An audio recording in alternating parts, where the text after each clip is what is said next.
Thanks for tuning in today. I'm Dr. Nick, the Incrementalist. Join me as I seek out the small incremental changes being applied in other industries that we can learn from and that can be applied in healthcare. Can these changes bring immediate value, but also add up to the big improvements and revolution we need in healthcare? Come along with me to explore the possibilities. My innovative guests from around the globe have used small incremental improvements to achieve their moonshot. And today, I'm delighted to be joined by Tom Stanis. He is the CEO of StoryHealth. Tom, thanks for joining me today. Glad to be here, Nick. Thanks for having me. So, as I do with all of my guests, I think important to get a little bit of the backstory. You've certainly got an interesting one with some exciting elements. Tell us a little bit about how you got here and your journey to this point at StoryHealth, if you would. Yeah, happy to. My background is not actually in medicine. I actually started off as an engineer. I worked in the early days of Google building the systems there.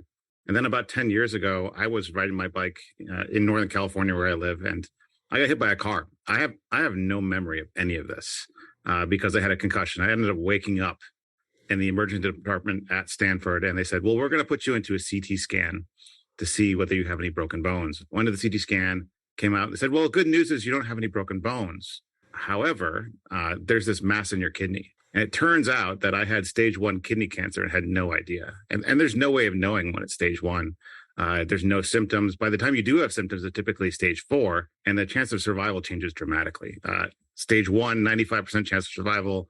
Stage 4, less than 5% chance of survival. So I like to say pretty directly that getting hit by a car saved my life. But it also made me step back and think about, am I really spending my life on the most important things to me? Is helping people click on ads and buy apps? Is that really what I want to spend my energies on? And I realized, no, what I wanted to do is actually give people more of the experience I had, where some technology just dramatically changes where you're heading with your health. So I came back to Google, met a bunch of people, and we ended up creating Verily, the first bet in Alphabet really focused on healthcare. I was one of the co-founders there, and I ran all the software projects. Everything from AI for detecting diabetic retinopathy, one of the leading causes of blindness in the world. One of the first AIs and medical devices that was actually out there. And the other project that I really am particularly proud of was Onduo, which was my baby from the beginning at Verily. Onduo is a diabetes program that really is still going strong and has really changed the way that we care for patients that need continuous care. While I was working on that, I really fell in love with the idea of care delivery and closing the gap. We worked on all these great science projects, but there was this huge gap between what we were able to prove in the science lab and what was actually happening in real world medicine. So I started StoryHealth really to kind of close that gap. Well, first of all, thank you for sharing that story. I'm glad that you did find that, and I would 100% agree that your accident really did, because the stats that you describe are exactly accurate. That's one of the cancers that we know is so often late to the party in terms of showing itself, much like pancreatic cancer. And that's great news. I do have an ask. If you could maybe work on the other hundreds of thousands of engineers and have them have that same realization, I think a lot of people would really appreciate it. Yes. But in the meantime, let's talk about how that sort of pivot and change. So you had some formative experiences, and certainly Verily has gone on to progress through. I think, to be fair, it's not been a straightforward journey, because as Google and Verily discovered, as some of the other big players, let's do healthcare, this is easy. It's not, right? Can you share a little bit of your experiences and learning? You obviously had some success with the diabetic retinopathy, and I'm imagining that was image analysis. Yes, that's right. And the Onduo. Tell us a little bit about that, if you would, and any learnings that you had through that experience. Yeah, well, I think one of the challenges that a lot of engineers have when they enter healthcare, as you said, of these, lots of people like myself that were interested, is we come in a little maverick with our approach, right? We need to actually learn the hard way what it is to truly validate devices, to prove that we can do what we say we can do. And so I think at Verily, you're seeing that just takes a while to prove out, right? So big pipeline running there, and you're starting to see the first fruitions of that coming to market. But medicine's, the stakes are high. And we have to be very careful that we're actually helping patients. There's been a long history of scientific ideas that sounded great, but then they didn't prove out, right? So we want to make sure that we don't do that. So that's absolutely true, and that's very much part of the scientific discovery process. We go down blind alleys. Yes. One of my favorite sort of sayings is, the more mistakes you make, the more opportunity you have to learn, but you have to learn from them as part of that process. That's right. But I think, one of the things that really we see a lot in medicine is we make progress, but that progress is not widely distributed. And that's right. Not always about equity. That's certainly one of the significant problems. But even excluding that, yes, we fail to get to the point of wider distribution. Tell us a little bit about that, if you would. Yeah, so this is something we see in our day-to-day work all the time. You mentioned access is a big issue. Certainly, that is certainly part of the problem. Even beyond access, though, is how is care delivered? And in most cases, if you have a continuing condition, you're going to see a specialist at a clinic visit maybe once every 3 months. And just seeing a specialist every 3 months is simply not enough time, especially if it's only for 15 minutes. You're just not going to get much time. You have so much to talk about. And so we see this time and time again. Lots of registry studies have shown that patients don't get guideline-directed therapies in these visits. The one that I like to talk about, and you'll probably bring this up later, is heart failure. We know that less than 1% of patients are actually on guideline-directed therapy for heart failure, even though it is the biggest killer in our country, bigger than cancer, and it's just as serious. So that is an opportunity for us to think about a different way of caring for patients. And why is it? Why don't more people actually get the right therapy? A lot of it comes down to if you're only doing a visit and you have to make lots of small changes as people adapt to therapy, it's going to take years to get there. And in those years, probably going to be hospitalized, unfortunately. And then we have to almost start all over again. So that is a real challenge. And then the physicians and the NPs that are doing this work, they really don't have much idea of what's going on between visits. So they don't know how to optimize your care when you're at home. Maybe you're having side effects, having bradycardia, low heart rate. There's no way for them to know these things. So that's a real challenge. And then finally, as you mentioned, patients run into all sorts of barriers with the system themselves, right? They almost have to become experts in how to navigate, because if you show up at your pharmacy and one of these new medications has been prescribed, a lot of times the pharmacist will tell you, well, there's a $900 copay for that medication, right? And what do patients do? They walk out and they don't get the prescription filled, even though there was probably a path there, but it's really just too hard for patients.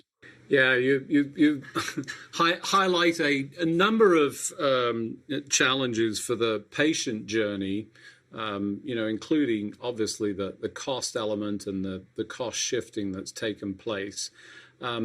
Before we get into that, maybe you can help people understand that 1%, because I think even to me that's a little bit shocking. Yeah. I knew it was bad.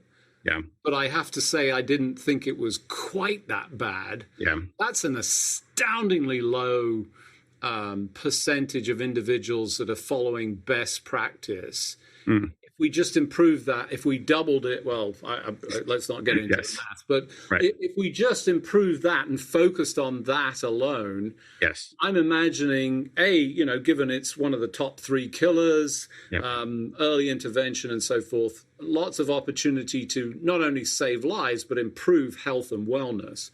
What is going on there, and what is it that people are missing, and why? Yeah, so fundamentally, you have to understand a couple of details here that I think make this a little bit clear. So there's 4 different medication classes, part of that guidelines. You have your beta blockers, your ACE inhibitor or ARNI drugs, you have your MRAs, and you have this new fancy drug called SGLT2 inhibitors. So lots of fancy different drugs we can use to treat this disease. You can't just prescribe it and be done.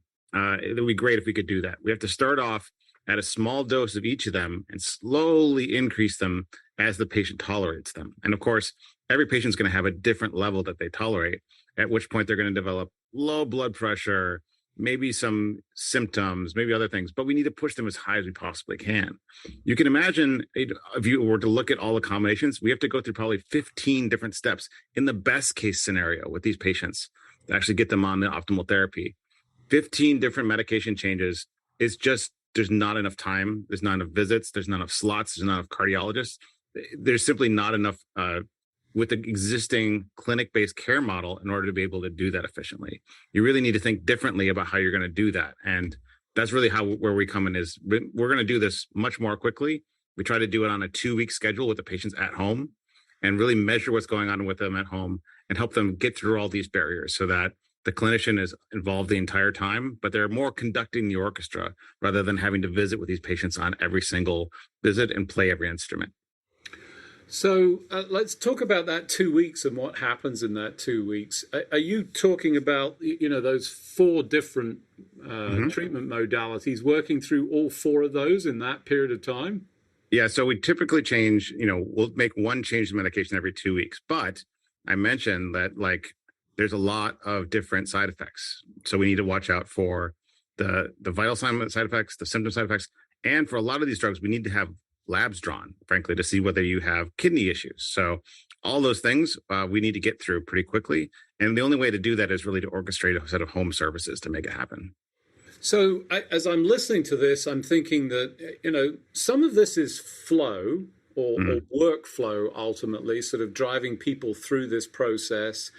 I'm imagining some automation, but there's another aspect to this that I would think would contribute to at least expedite the process is some of this newer home monitoring or remote patient monitoring that's, starting to come of age. I want to say I think we're seeing more of that and more clinically valid versions of it. Yep. Where do you think the best or the fastest opportunity is to start that process of improvement? Yeah, so that is definitely part of it. The other part of it, though, is as a clinician, typically you're dealing with, frankly, more and more data. Like if we were going to do this every 2 weeks, now I'm going to give you even more data to look at, right? Do you have more time to see more data? My guess is no. So we really need to have algorithms that can interpret that data and really bring the clinician in when they need to be there and be able to say things are going fine when they're going fine, right? That's the thing that I think is really missing in order to make this a problem, is being able to really build the AI on top of that can act as can be there every moment of every day to make sure that things are going well and be the true guardian angel.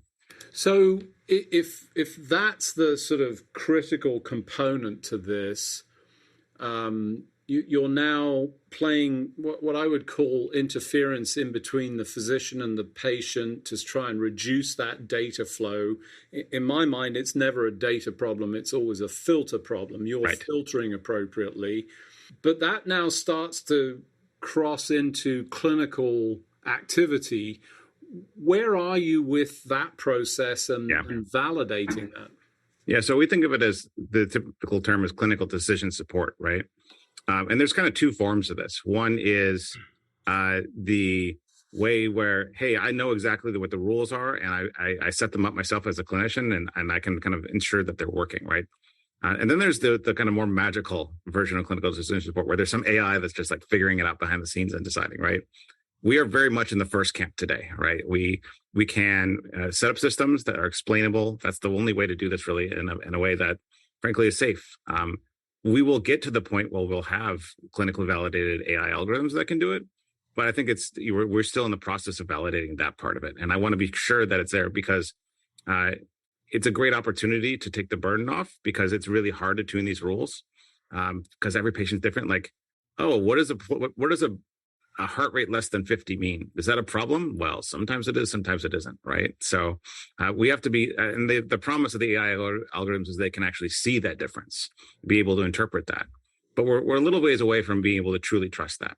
For those of you just joining, I'm Dr. Nick, the Incrementalist, and today I'm talking to Tom Stanis. He is the CEO of StoryHealth. We were just talking about the process by which you start to include automation, and I think elegantly, what you're saying is that you're providing a tool set that essentially actions the clinical rules that I, as a clinician, might use when processing these patients, but you're automating that so that it's really still under the guidance. That's As right. I think about that, the first question I have, and I always go back to a radiologist friend of mine who said, if Ah, it costs me 1 nanosecond longer, I'm not yes. going to use it. It sounds like there's some effort involved on the part of the clinician. Is that true? And how are you overcoming that? Yeah. So, I mean, there is definitely effort in terms of setting up plans and things like this. But if you think about it, the alternative is another follow-up visit with this patient every month for 10 to 12 months. That's a lot more work, right? So, in the end of the day, I think you end up with potentially compressing a lot of time and being able to do that very quickly. It also frees you up as a clinician. So now I have these slots available in my schedule where I was going to have follow-ups. And every cardiologist in the world is dealing with a long line of new patients waiting to see them. We just don't have the cardiologist to deal with the volume we have. So would you rather be seeing a new patient that really needs your particular diagnostic specialty and then be able to kind of add them to your panel and expand your influence that way? That's the real value to clinicians is stop explaining an ACE inhibitor for the thousandth time to the thousandth patient and start doing the interesting work that only you can do. So in that model, and I agree with you. To be clear, I think remove the repetitive Yes. work that tools technology is good at, process that. But there's a kicker in the back of this tied to compensation, which in the fee-for-service model says, well, actually, it would be good to get the patient in because then I get income. So unless we shift to this more capitated type model, that's going to represent some challenges. But as you described, there's this big line of people. What's been your experience as you've started to see this roll out? I actually think there's lots of value in a fee-for-service world to do this, even today, because you start to see things like actually new patients are reimbursed more than follow-up visits. And second, guess what? Every patient that is a new patient is a chance for there to be a definitive treatment, a procedure that needs to be done, a device that needs to be implanted, a surgery that needs to be done, right? That's actually where a lot more of the business of healthcare comes from, is finding those opportunities. And guess what? When you see more patients, you find more people that need these things. So it actually opens up the fee-for-service world as well as providing better care. It's nice I almost think it was a bridge to the value-based world that you're talking about. How can we treat our patients better, continue to be able to expand our business, but also be starting to lay the foundations for this value-based care world that we know is coming in the future. And in your experience, are you seeing improvements in that interaction, particularly with patients who, in some instances may say, no, I want to see the physician because, at some point I don't want to say limiting it, but you're limiting it unless it's necessary. What's been the response there? Yeah, so that's interesting. One of the things we do is it was not just all technology. There's a service component to this as well. So we have health coaches and nurses that are part of our staff that work with patients and get to know them throughout this entire process. And they're far more available than typically the clinic staff is at a health system because this is their job. Like this is what they're focused on, is getting people optimized. And what we found is that they build a real relationship and patients think that they're actually just getting better care. They don't see a divide between our staff and the health system staff. They feel like it's just all one group of people caring for them. And they feel like they're getting better service. So they love that. In addition, we are there to help them with so many other things that they run into, right? So why do people get frustrated with the health system? It's not because it's not because their doctor did the wrong thing. That's very rarely the case. Usually it's I can't get an appointment, or now you want me to come back and take more time off work that I don't have in order to come see you again, or you're late for your appointments by an hour. I have to sit in the waiting room. These are the things that patients really struggle with, and by doing it more asynchronously, they actually love that experience a lot more, and it leads to, frankly, stickier situation for the health system.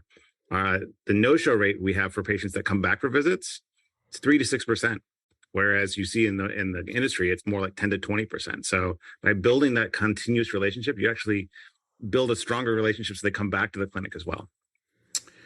So as you're gathering all of this data and, leaning on the clinician expertise, you're building what I imagine is a data set, even sort of proof points that ultimately might sort of move and shift things to a more automated model that would obtain FDA That's clearance. right. What's your sort of timeline? Where do you see that sort of coming through? Yeah, so that's definitely the path that we're on. I think that we're starting a big RCT right now to kind of prove out some of that stuff. And the data from that will really help us towards our FDA submissions in the future. We will have to, of course, validate the specific algorithms. So this will just be the first part of it. But I think it's a couple of years out before we start to see really FDA cleared devices for doing a lot of this more automated. And to be clear for the listeners, when you say FDA devices, you're talking digital therapeutics. It's not really a device in Yes, like a wearable or something. So great opportunity for that, but at this point, narrow. I think for congestive heart failure is your sort of primary target. Do you have other targets? well, so it's funny, the pattern repeats itself. You see this across all kinds of disease things, such as hypertension. Same problem, actually a little bit simpler, but the effects are more dramatic in terms of the undertreatment of patients and the sequelae of that. In cancer, we see this a lot, actually, in between when people are on chemotherapy. A lot of times they will go home from their therapy. They'll have lots of side effects from that. It's very famous, the kind of the side effects people have from chemotherapy. There's actually lots of drugs to treat that, but they're 50% of the time they're not actually used according to guidelines. All over the place, you see in medicine opportunities to really improve this kind of therapeutic inertia if we do it outside of a clinic visit and we do it more connectedly. So this is really just the tip of the iceberg. So one of the prevailing things that I hear repeatedly around AI is it's not generalizable. I mean, that seems like the utopia for AI. Yep. It sounds a little bit like some of this is generalizable. Maybe there are modules or elements of this that you can apply in other specialties. Yes. Maybe validate. Is that true? Are you approaching a more generalizable sort of technology? Yeah, so we think of it as the StoryHealth platform, and that's what we built from the beginning, because we definitely saw that all these components of making sure that patients are, going through the treatment correctly, that they're able to make progress, that the symptoms are being reasonably managed, that they're able to get to the lab, and if they're not able to get to the lab, why not? All those things are very generalizable and usable across these different conditions. So I feel like, though, that you do need to build those disease-specific modules to really understand the expertise and not just say, oh, just use it for whatever. Like I do think it is important to have expertise in each of the different treatment areas also as protocol modules. So looking back, what would you say were the sort of inflection points to, real progress in this? And what are you excited about for the future? Yeah, so one of the big inflection points was this registry trial done by some people at UCLA, Duke, and a bunch of other centers that really highlighted the problem. That happened about 3 years ago, and it was wonderful to see scientific community really focus on, hey, what's the gap and why is it happening? So that's been wonderful to see the whole cardiology community be linking arms around this problem. So I think that was a big thing. The second thing really was the digital health revolution that's happened in the last year or two. COVID really, if there's one silver lining, it's that we've thought about new models of care because we had to. And that's been very exciting for all of us. And I think that's going to be the next big lead to the next milestone, which is we're going to get to the point where the current fee-for-service world is starting to crumble, frankly. A lot of the health systems are really struggling. They're losing money. So we're starting to see that be a big impetus, too, to say, we can't just do things the way we used to. We actually have to work with more partners and do things differently. And that, I think, is the big milestone that's coming next. Yeah, I think I've said this any number of times on this show, that it's almost it's painful to say the silver lining to the pandemic, but it really has been. It's sort of opened people's eyes to the potential, allowing for an approach that I think historically was resisted for a variety of, maybe good reasons and in many cases not good reasons, somewhat dogma. But indeed, changing the way that we approach this so that we start to deliver. And, in that instance, you now get to the inequity, you deliver better care, and obviously price points, economics all drop. So I think exciting times, delighted to hear about it. Unfortunately, as we do each week, we've run out of time. Just remains for me to thank you, Tom, for joining me on the show. Thanks very much. Thank you, Nick, for having me. It was a wonderful discussion. Thanks. Thanks for joining me today. Do you have any better ideas, or have you found a small incremental change that's brought about a big improvement in your world? Let's continue the conversation on our hashtag, The Incrementalist, or share with me at DrNick1 on Twitter.